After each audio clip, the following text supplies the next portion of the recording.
Cases of the viral infection monkeypox, which can cause a rash, fever, and aches, have surged around the world. With us to discuss the situation is Professor Cyrille Cohen, head of the Immunotherapy lab at Bar-Ilan University. Thank you so much for being with us today.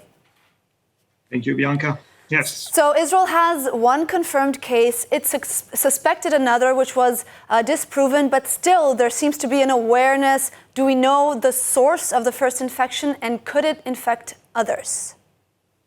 So this is correct. So for the first question, yes, we know more as this person came back from Europe, and we know that right now there is an outbreak. It's a minimal outbreak, but still, it is a bit concerning of that monkeypox. The main thing that is concerning us is that we are not able to trace that directly from Europe to Africa, because this is an endemic situation in Africa. So we're used to that in Africa, but in Europe, less.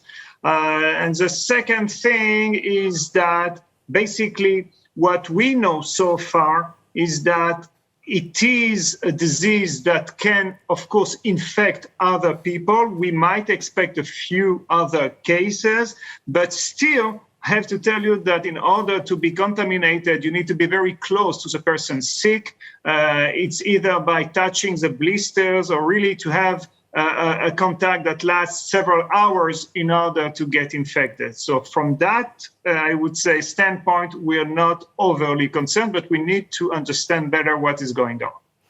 Not overly concerned, but still needing to understand the bigger picture and what is actually going on. But what are the symptoms to look for, and who would be considered high risk from being contaminated and from developing severe symptoms? Yeah, so monkeypox usually develops during, I would say, 3 to 4 days. After that, during a period of 10 days, 2 weeks to 4 weeks, you can have symptoms of blisters, of fever, of swollen lymph nodes. So these are usually, I would say, and rash. These are usually the symptoms that need to be, I would say, aware of. The people at risk are usually people that are either immunosuppressed, immunocompromised, or young children. The mortality usually is seen in Africa in people that are young, very young, and that do not have access to regular medical care. But usually in healthy people from the age, from adolescent to older people, usually you fare a good chance of, getting rid of that quite easily. Now, Professor, this is being called the most important outbreak in the history of monkeypox in the Western Hemisphere in decades. How concerning is this, really? So I'll tell you that, we know that every year hundreds to a few thousand cases are discovered in Africa.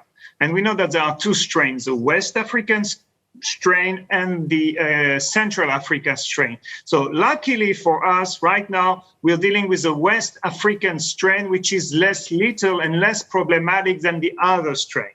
But still, we are seeing now community transmission of that virus in Europe, which has not been described earlier at that intensity. So that's why right now we need to trace and cut the transmission chains so that, it will not evolve more than that. But on the other hand, we are not in a situation like COVID, for example. I think that we are all suffering a little bit from PTSD from COVID. So every virus seems like, we're going back to lockdown, et cetera, et cetera. No, that's not the case.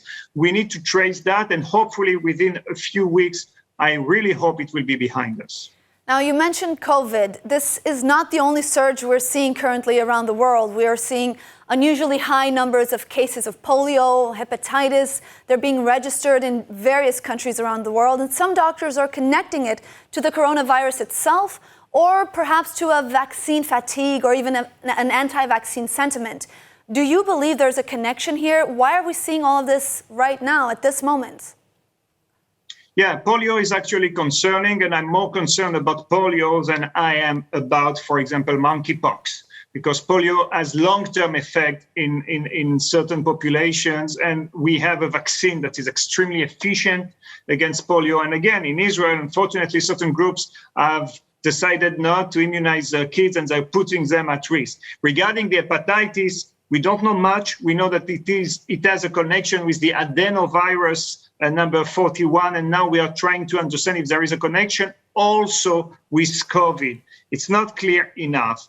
But again, we have to be aware that viruses are circulating always around, and in any case, we have to take measures in order to prevent the spread of certain viruses. For flu, we're okay, but for polio, we need to invest time and resources in order to prevent the spread and encourage people to go and get vaccinated.